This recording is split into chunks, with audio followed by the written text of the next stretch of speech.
नमस्कार, आपका स्वागत है। दोस्तों, जन्म से लेकर देह त्याग तक भगवान कृष्ण के जीवन की लगभग हर घटना में जीवन का कोई ना कोई सूत्र जरूर है।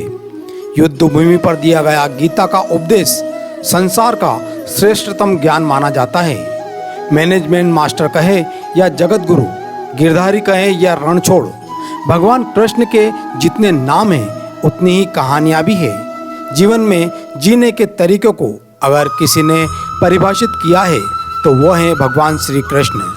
तो दोस्तों, वीडियो में आगे बढ़ने से पहले वीडियो को एक लाइक करें और चैनल को सब्सक्राइब करके बेल आइकन को अवश्य दबा दें ताकि हमारी आध्यात्मिक जानकारी वाली वीडियो देख सके। और कमेंट में जय श्री कृष्ण अवश्य लिखें।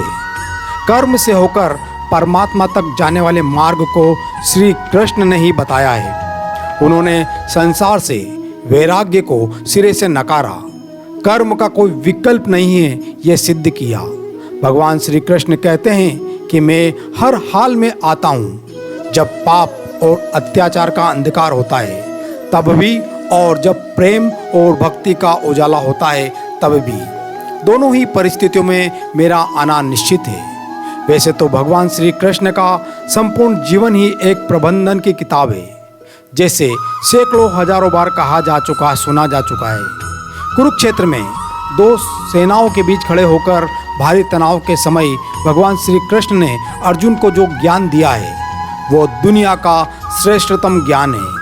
गीता का जन्म युद्ध के मैदान में दो सेनाओं के बीच में हुआ। जीवन की श्रेष्ठतम बातें भारी तनाव और दबाव में ही होती है।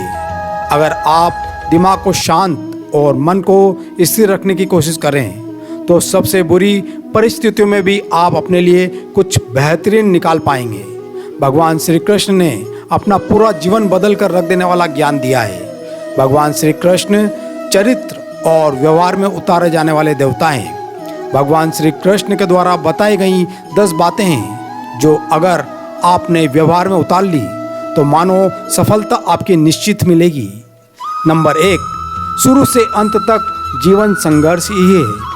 कारागृह में जन्मे श्री कृष्ण को पैदा होते ही रात में यमुना पार कर गोकुल ले जाया गया। तीसरे दिन पूतना मारने आ गई। यहाँ से शुरू हुआ संघर्ष देह त्यागने से पहले द्वारिका डुबोने तक। कृष्ण का जीवन कहता है कि आप कोई भी हो, संसार में आए हैं तो संघर्ष हमेशा रहेगा। मानव जीवन में आकर परमात्मा भी सांसारिक चुनौतियों से बच नहीं सकता। श्री कृष्ण ने कभी किसी बात की शिकायत नहीं की, हर परिस्थितियों को जिया और जीता है। श्री कृष्ण कहते हैं कि परिस्थितियों से मत भागो, उसके सामने डटकर खड़े हो जाओ, क्योंकि कर्म करना ही मानव जीवन का पहला कर्तव्य है। हम कर्मों से ही परेशानियों को जीत सकते हैं। 2, स्वस्थ शरीर से ही विजयी है। श्री कृष्ण का बचपन माखन मिश्री खाते हुए गुजरा है और आज भी सभी श्री कृष्ण को माखन मिश्री का भोग लगाते हैं। लेकिन ये संकेत कुछ और ही है। आहार अच्छा हो, शुद्ध हो, बल देने वाला हो तो बचपन में शरीर को अच्छा आहार मिलेगा तो इंसान युवा होकर वीर बनेगा। शरीर को स्वस्थ रखना है तो बचपन से ध्यान देने की जरूरत है।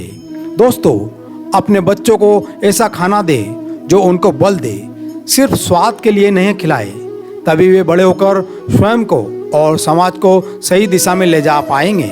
नंबर 3, पढ़ाई किताबी ना होकर रचनात्मक हो। श्री कृष्ण ने अपनी शिक्षा मध्य प्रदेश के उज्जैन में सांदीपनी आश्रम में रहकर पूरी की। कहा जाता है कि 64 दिनों में उन्होंने 64 कलाओं का ज्ञान हासिल किया था। वैदिक ज्ञान के अलावा उन्होंने बहुत सारी कलाएं सीखी थी। शिक्षा ऐसी होनी चाहिए जो हमारे व्यक्तित्व का रचनात्मक विकास करे। संगीत, नृत्य, युद्ध सहित 64 कलाएं श्री कृष्ण के व्यक्तित्व का हिस्सा है। बच्चों में कोरा ज्ञान न भरे, उनकी रचनात्मकता को नया आयाम मिले, ऐसी शिक्षा की व्यवस्था हो। नंबर 4, रिश्तों से ही जीवन है, बिना रिश्तों के कुछ नहीं है।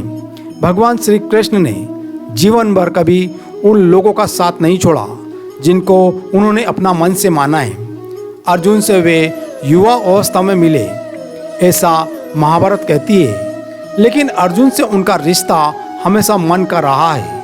सुदामा हो या उद्धव हो, श्री कृष्ण ने जिसे अपना लिया या जिसे अपना मान लिया उसका साथ जीवन भर दिया।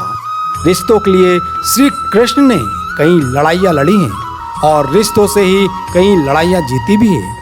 उनका सीधा संदेश है सांसारिक इंसान की सबसे बड़ी धरोहर रिश्ते ही हैं। नंबर 5, नारी का सम्मान समाज के लिए जरूरी। दोस्तों, श्री कृष्ण के समय में राक्षस नरकासुर का आतंक था। करीब 16,100 महिलाओं को उन्होंने अपने महल में कैद कर रखा था। महिलाओं से बलात्कार में उसे सुख मिलता था। श्री कृष्ण ने उनका अंत किया और सभी महिलाओं को मुक्त कराया। लेकिन सामाजिक कुरीतियां तब भी थी। उन महिलाओं को अपनाने वाला कोई नहीं था। खुद उनके घर वालों ने उन्हें दूषित मानकर त्याग दिया था। ऐसे में भगवान श्री कृष्ण आगे आए और सभी 16,100 महिलाओं को अपनी पत्नी का दर्जा दिया। समाज में उन्हें सम्मान के साथ रहने के लिए स्थान दिलाया। श्री कृष्ण ने हमेशा नारी शक्ति को बताया है, उनके सम्मान के लिए हमेशा तत्पर रहे हैं। पूरी महाभारत नारी के सम्मान के लिए ही लड़ी गई।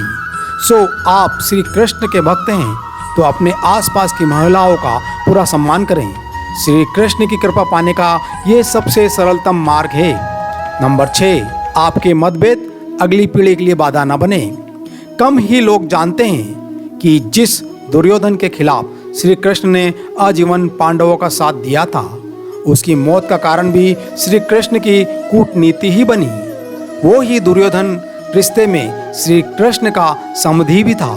श्री कृष्ण के पुत्र सांब ने दुर्योधन की बेटी लक्ष्मणा का अपहरण करके उससे विवाह किया था, क्योंकि लक्ष्मणा सांब से विवाह करना चाहती थी, लेकिन दुर्योधन उनके खिलाफ था।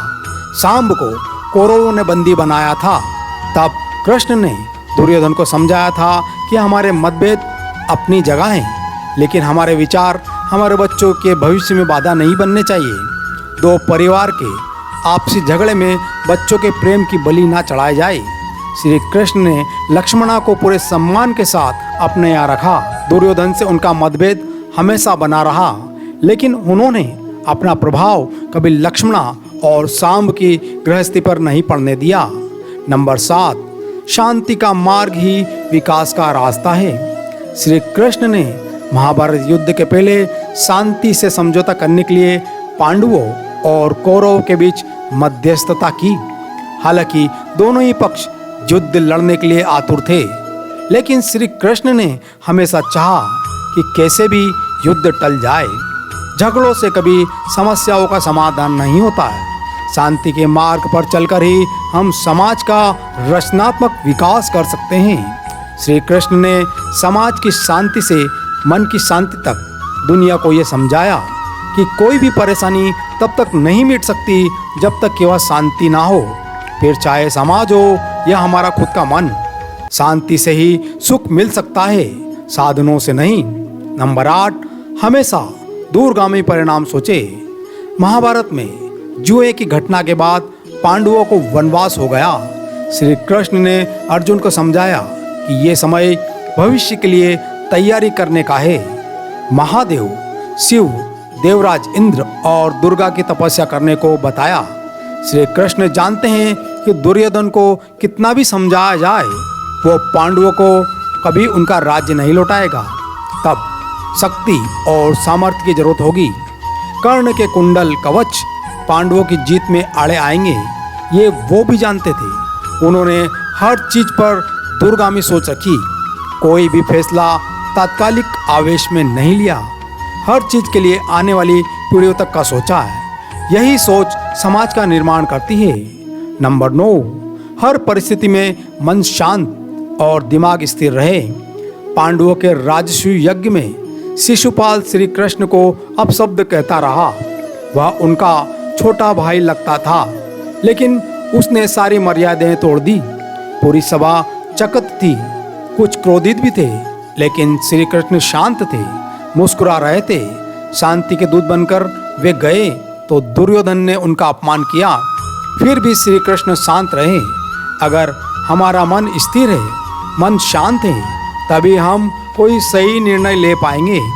आवेश में हमेशा हादसे होते हैं, ये श्री कृष्ण से ही हमें सीखने को मिला है।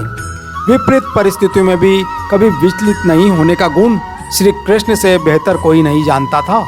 नंबर 10, लीडर बने, श्रेय लेने की होड़ से बचे।